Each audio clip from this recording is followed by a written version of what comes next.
Hello and welcome to Rajya Sabha Television. You're watching The Big Picture with me, Frank Pereira. Well, India has accepted Pakistan's invitation to attend the next permanent Indus commission that will be held in Lahore in March. The development comes after Prime Minister Narendra Modi in September 2016 had declared that blood and water cannot flow together, referring to the Indus Water Treaty. The decision was made after World Bank officials played mediator between India and Pakistan. Not just that, after months of difficulty, Pakistan on Wednesday succeeded in getting its official elected to the post of Secretary General of the South Asian Association for Regional Cooperation, or SAARC. The new chief of SAARC, Amjad Hussain, is a veteran diplomat who has expected to take charge a year ago. However, India's tough stance on cross-border terrorism posed a problem for the candidate who has been in waiting since March 2016. On this edition of The Big Picture, we'll analyze if there is a thaw in Indo-Pak relations. Joining me on the program today are Sanjay Bhardwaj, Professor, South Asian Studies, JNU. Pramit Chaudhuri, Foreign Editor, Hindustan Times. Also with me on the program today is Pinak, Ranjan Chakravarty, former Secretary, Ministry of External Affairs, and retired Major General Ashok Mehta, Security Analyst. Thank you so much, gentlemen, for joining me on this edition of The Big Picture. Sanjay Bhardwaj, I'd like to start with you, of course. Do you believe that there is a thaw in the ties between India and Pakistan?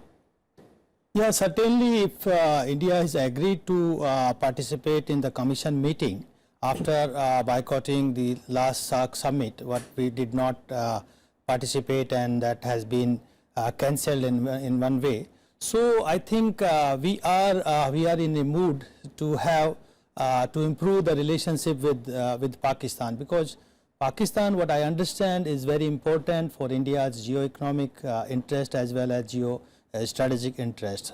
Because of the many projects that we want to expand it with the other countries of Central Asia and with the Gulf and countries, that has been had not been materialized, had not been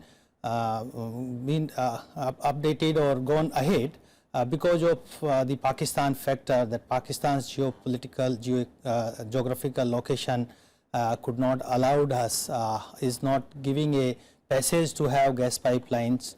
This is one thing. Second thing, that security issue is also very important aspects, that particularly counter terrorism, and it is well understood not only by India but international communities that Pakistan is the home of the terrorist outfits, and you cannot counter terrorism without support of Pakistan. So keeping all these two important significant aspects, I think India had given a positive rationale that we cannot behave like Pakistan, and we have to take a constructive positive approach to improve the relations. And in this directions, two important decisions had been taken. First thing, that agreeing to participate in Commission meeting, and second, that one issue of appointment of General Secretary to the SAARC had also been given a green signal.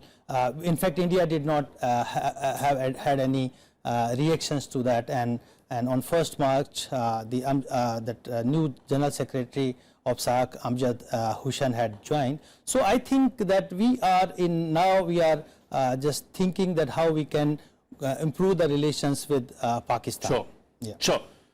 General Mehta, would you believe that this is the most conducive time for talks between India and Pakistan over the last few years at least? No, I won't say it's the most conducive, but these are straws in the wind. I would like to call them straws in the wind, what we are calling a thaw. You see, thaw in India-Pakistan relations occurs periodically. We had the best thaw during Musharraf's time. Yes, that was the best period. The Musharraf era was the best period. The line of control was quiet. Infiltration was down considerably. A parallel back channel conversation on Kashmir was going on. And generally the ambience after 2003, the attack on Parliament 2001 and the events that followed led to that environment. Now, if you ask me, is this something like that? I would say certainly not. This is just some baby steps. But is it a step in the right direction? Of course. Anything that happens between India and Pakistan, even if it's a baby step, is a step in the right direction. But lot of people in India, I think 90% of experts and commentators are rubbishing all this that about Hafiz Saeed or whatever happens between India and Pakistan as some kind of window dressing. There is no real commitment on the part of Pakistan. I differ. I think this time you are seeing a few things that are happening differently, not that they haven't happened in the past, and those few things are, very briefly, on the domestic side. On the domestic side, what the new military regime, and the new military regime consists of DGISI and the army chief, you know, this combination, and there appears to be some modicum of civilian control over the military, although that has never been establishment. I can see my friend shaking his head instantly, and I'm not surprised at all, because I say a modicum of control. Now, what is the compellence is it domestic, because people are telling the military that, look, all this selective counter-terrorism, the good terrorist versus the bad terrorist, the strategic asset versus the liability, is giving us a bad image externally. And the Cyril Almeida story about how Ajaz Chaudhuri, the foreign secretary, told Rizwan Akhtar, the former DGISI, कि साहब इनको लश्कर तैयबा और जैश मोहम्मद को ज़रा rain इन कीजिए. And Rizwan Akhtar turned around and tells his foreign secretary in the presence of the Prime Minister and the army chief, "Arey bhai, you are talking like the Indians. Sure. What is the difference between you and India?" And therefore, I believe that when the new army chief came in, the first thing he said, "I will keep the LOC quiet." Sure. He's asked he addressed military officers of the garrison in Rawalpindi, and he said, "Look at India. Look at the Indian army. They are involved. They are not involved in any politics or governance." He recommended Steve Wilkinson's book to them. And therefore, what he is saying is focus on professionalism. Sure. He is also saying that the internal threat, the terrorism and the image part are important. So, you know, there are a lot of signals, what I call straws in the wind, and we should make the most of it, because between India and Pakistan, Prime Minister Modi's neighborhood first policy cannot take off without Thaw with Pakistan. That is the bottom line. Ambassador, is that what India is doing? Is it, is trying to jump in on some of these signals and then try and, ensure that there is a thaw in the relationship between the two countries? Look, it is not important whether there is a thaw or not. What is important is where this all leads to. What is our ultimate goal? Our ultimate goal is to have normal relations with all our neighbors and the countries beyond our neighbors. Is that where we are headed? Well, that's the goal, as I said. And if we can reach it, well and good, that would be a great success of our foreign policy.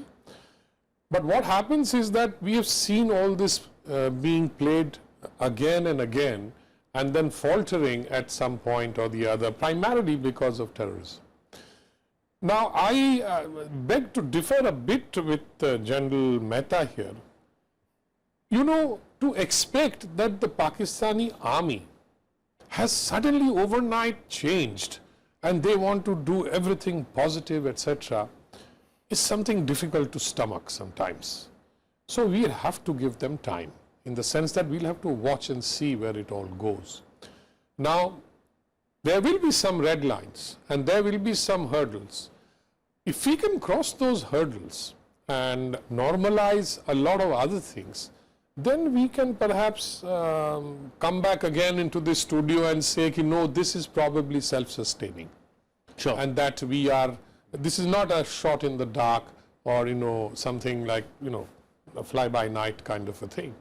So I am skeptical, like many people are in India, but To say that something should not be done, that we should not seize the opportunity of some positive thing, I am 100% sure that the government has received signals, positive signals, whether through diplomatic or whatever channels, I do not know.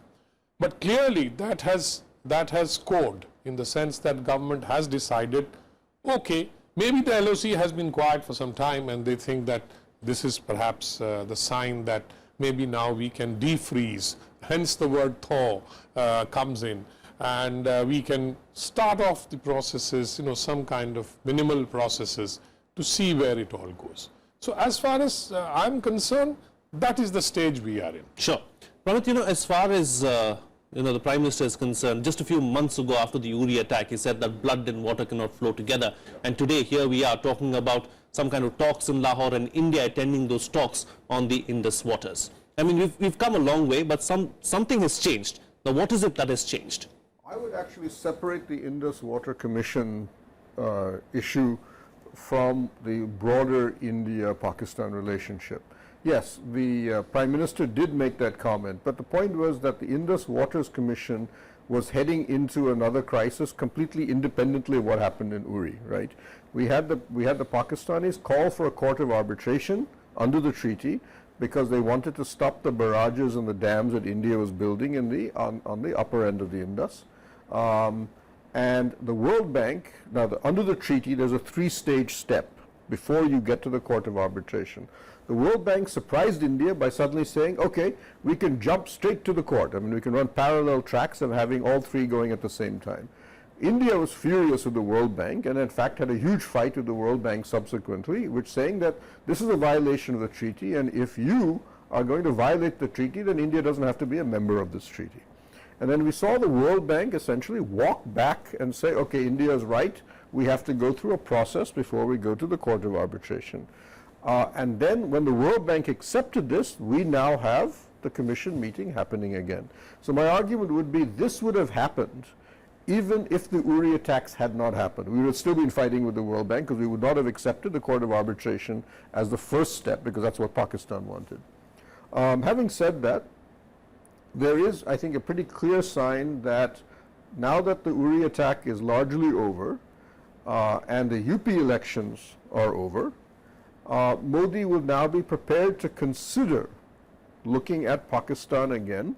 I wouldn't say, we're going to be very cautious about this because the terrorism season is going to be opening very soon, both in Kashmir and in Afghanistan. And we'll wait, I think this government will wait to see whether or not there's going to be a resurgence either on a line of control or violence in Kashmir or attacks on assets in Afghanistan. Because there's still a sense within the security apparatus in India that Pakistan will still attempt to commit some sort of revenge for the surgical strikes that India carried out, and it will be done either in Afghanistan or potentially in mainland India through a terrorist strike. So I think they will be prepared to consider a small movement, very cautious movement forward, since there is a new military situation in Pakistan, a new military establishment, if you wish, a leader. And Modi has had no problems with Nawaz Sharif. He and Nawaz Sharif get along very well. But as Modi has, I gather, privately said, this fellow doesn't have any authority. He says nice good things, and then he says, I don't have any power to do anything. So I could see in the next couple of months India moving towards some sort of friendliness, and SAARC would be the obvious area to move forward on because it's multilateral and it's not bilateral, and you can argue SAARC is a perfectly fine organization and it's not a Pakistan thing. But the Indus waters is a separate game. Sure. Sanjay Bhardwaj, eventually all these talks are going to come down to one thing, and that is terrorism. Do you believe that terrorism is going to be a sticking issue still in the months to come? Let me first add about the Indus Water Treaty. In fact, this Indus Water Treaty or water sharing is no more a critically bilateral issue. Now, China has also emerging as a third party in Indus water as well as in Brahmaputra river. So there is one kind of pressure on India that we have to consider the lower riparians right, as the China is upper riparian in this case. And there are also, because China is having now increasing its interest in Pakistan, particularly in context of China-Pakistan economic corridor, and there China is going to invest about $46 billion. So Chinese now they are having much more interest in Pakistan, and they somehow on this Indus water treaty, if anything happens, what we are going to construct, anything upper riparian, would certainly will not be good for China, Pakistan, India, if you are looking all the relations. Second thing, there are good sign about terrorism. What particularly that Hafiz Saeed was house arrest, that was one good thing. Second thing, that Pakistan had also gone for this Rad ul Fasad, that countrywide operation to suppress the terrorists. These two things, one thing that talking with Pakistan and joining the commission meeting and opening for general secretary's positions, and second thing that Pakistan is also looking to counter terrorism at domestic front.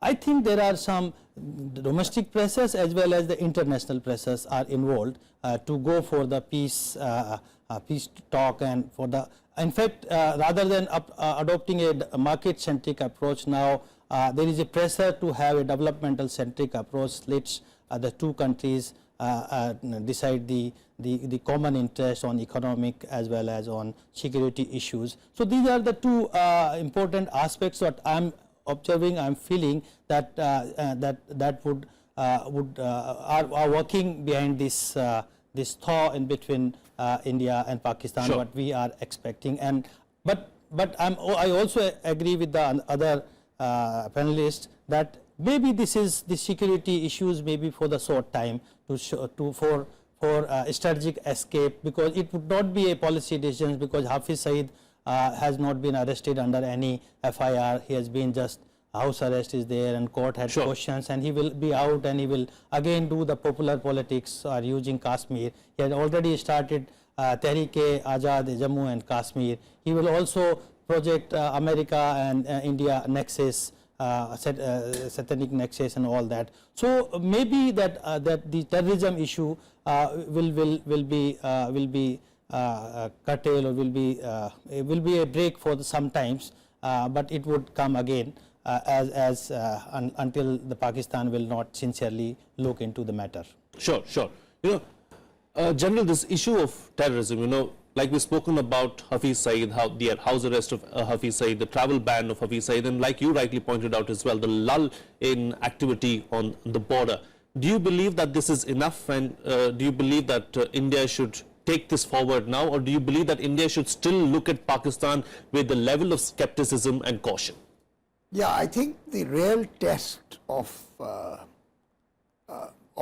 the so-called thaw, which we see the first few sprouts of that, will be once the passes open, and we will see the level of infiltration. You see, no infiltration is possible without the support of the military. Those so-called launch pads, those 7 launch pads on which the surgical strikes were launched.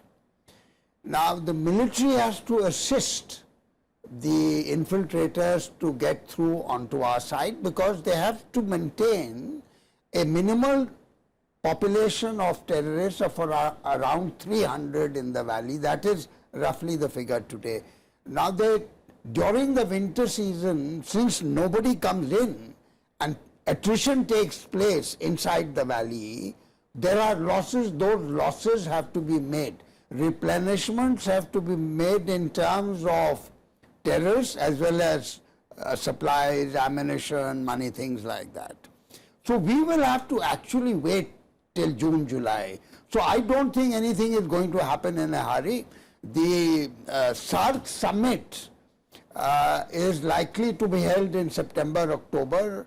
So we have that kind of period. But before that, or maybe after that, 2 things additionally have to be done.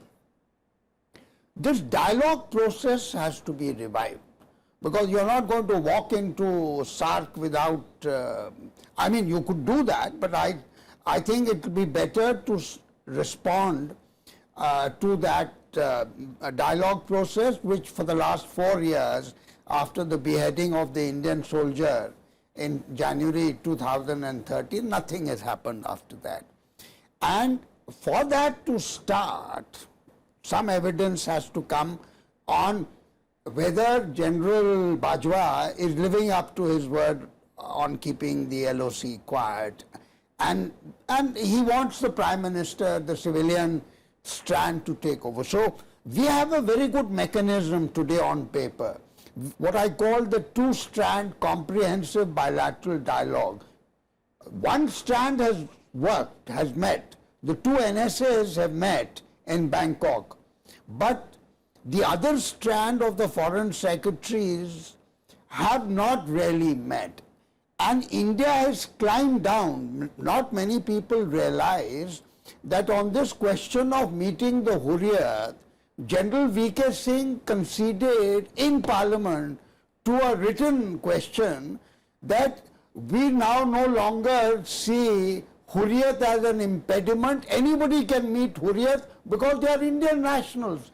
This particular statement by General V.K. Singh in Parliament has not been recognized either in Pakistan or in India because it was a written question and it was answered. So that's one obstacle has been removed. But the critical issue on which you have been asking is on terrorism. How do we get to a situation where we can be talking about terrorism and Kashmir? You see, the big issue is India says terrorism first, Pakistanis say Kashmir first. How do you sequence this? How do you unlock this? And my own view, and I have suggested this a couple of times on track 2 meetings that we have, is there has to be a simultaneity in the sequencing. In other words, you watch for 6 months, you give a period of 6 months or 9 months or 1 year, both the dialogue on Kashmir, back channel, it must, nothing must happen front channel between India and Pakistan. It must be somewhere in Timbuktu, you know, where no media can reach. So both these processes have to start. The NSAs on terrorism and the other 8 issues or 9 issues now, I believe water is to be included. So 8 issues plus water. Oh, sorry, 7 issues because terrorism has come on to this. So this mechanism has to be evolved. That both are satisfied. India is satisfied that terrorism conversation, serious conversation on terrorism has taken place. Pakistan must know some conversation, interim conversation is beginning on Kashmir, and that's the only way to get this thing to sustain itself. Otherwise, spoilers from one side or the other will come because this cannot work on one track. Indeed, it cannot work on one track, and it has to be a two-pronged approach that needs to be adopted. But Ambassador, as far as external factors are concerned, do you believe that external pressure too has led to this current situation, where at least India and Pakistan have agreed to talk a little bit? I think there has been an element of external pressure. I think the Trump administration's initial activities or the initial executive orders on immigration, for example, I think put a lot of scare into many countries, particularly Islamic countries, because the feeling that we may be next. And if one thing that really would bother Pakistan, and that would be a ban on visas. For example, most of their leaders and the generals have families and children studying there, and maybe they also maintain slush accounts, etc. in those countries. That would really scare some of those guys. I think there is an element of pressure, and the Trump administration has shown that it can be unpredictable. So I think that element is certainly there. I would also not rule out some kind of a pressure from China. Because China is also seeing that all this is leading nowhere, and its own interests in having a kind of stable and peaceful Pakistan is being undermined all the time, because the Pakistani state tends to tends to nurture these terrorist groups, which are now hitting the state itself and in many places. So I think that is also cannot be ruled out, that external part coming from China. Sure. Pramit, is this a sign for better things to follow in the near future? You know, the SAARC appointment, the talks in Lahore, you know, something might come out of it. Well, we'll see. As the General said, it depends on what happens in the militant season. Sure. If we see a terrorist attack again against India or Indian assets, then the relationship will go back to square one. If we have domestic protests in Kashmir, in which we have to suppress, and then Pakistan will feel that they have to respond somehow or get involved, again, we'll see the relationship decline. So we'll see how that game. I think broadly, I think there is a sense that the new Pakistani army chief right now doesn't really want to get involved in any squabbles with India. I'm not certain whether that represents a fundamental change in the Pakistani military's view of India, but I think there are two things. One is mentioned about China. There is fairly strong evidence that China is basically saying that if we're going to build this $46 billion economic corridor, you can't be in a fight with India, because we're going to have thousands of Chinese workers and engineers on the ground, and they are going to be endangered if they get caught in some sort of squabble with you. They're scared. If Afghanistan blows up, the Chinese are scared. Second, Xinjiang right now is on a massive clampdown against Muslim separatists there, again because China has become very nervous about what's happening out of that. So yes, China's telling Pakistan, whatever you may think about India, that's not our concern, but let's not have a problem right now because of this. And I think what Pinak said, while I don't think Trump has actually said anything to India or Pakistan on Kashmir, has no interest, what he has done is that he's become a source of giant uncertainty to everybody as to what exactly is happening. And one thing I know is for certain, that in the UN, the Americans have become extremely militant about the issue of Masood Azhar. They have joined very strongly, even much more so than you had in the Obama administration, because Trump has said radical Islam, and he's stressed this is something that he will eradicate from the face of the earth.